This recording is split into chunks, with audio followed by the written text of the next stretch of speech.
காலை வணக்கம், good morning, ஆய்போவான், சுபோதேசனாக் இப்படி எல்லாம் சொல்லிட்டு தான் ஆரம்பிக்கணும். இந்த நிலக்கரி ஊழல் சம்பந்தமாக நான் ஏற்கனவே சொல்லியிருந்தேன். நிலக்கரி ஊழல், இத தரம் குறைந்த நிலக்கரியை கொண்டு வந்ததுனால தான் மின்சார கட்டணத்தை உயர்த்த வேண்டி வந்ததுங்கிறது ஒரு வீடியோ மூலமா சொல்லியிருந்தேன். அதையே ஏத்துக்கிற மாதிரி இல்ல சில ஜேவிபி அல்லக்கைகள்.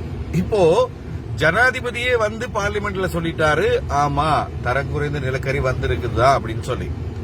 அது மாத்திரமில்ல, ஜனாதிபதி சொன்ன இன்னொரு விஷயம் தான் எனக்கு ரொம்ப நகைச்சுவையா இருந்தது. அதாவது நல்லதா கெட்டதா நான் கடிச்சு பார்த்தா வாங்குறது.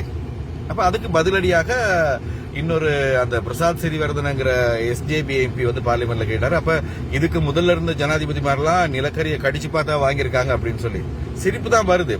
உண்மையிலே இதுல ஜனாதிபதியை குறை சொல்வதை விட சம்பந்தப்பட்ட துறை சார்ந்த அமைச்சர்கள், அதிகாரிகள் தான் இதுக்கு பொறுப்பு சொல்லணும். ஆனா ஜனாதிபதி என்ன செய்யறாருன்னா அவங்களை காப்பாத்த பாக்குறாரு. சரியா? அவர்களுக்கு எதிராக நடவடிக்கை எடுக்கப்பட வேண்டும். யார் ஊழல் செய்திருக்காங்களோ அவங்களுக்கு எதிராக நடவடிக்கை எடுக்கணும். ஏன்னா இந்த நிலக்கரியை வந்து கொள்வனவு செய்யறதுக்காக, இறக்குமதி செய்யறதுக்காக பல்வேறுபட்ட டீல்களை போட பார்த்திருக்காங்க. அந்த டீல்கள் வந்து சில இடங்கள்ல செட் ஆகியிருக்கு, சில இடங்கள்ல செட் ஆகல.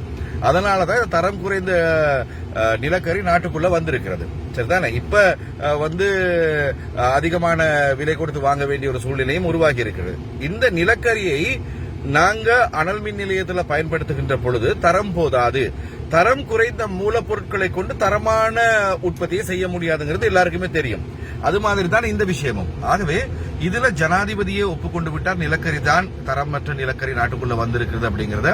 அது கடிச்சு பார்த்தா வாங்குறதுன்னு கேட்டிருக்காரு. சந்தோஷமான விஷயம் இல்லை இது.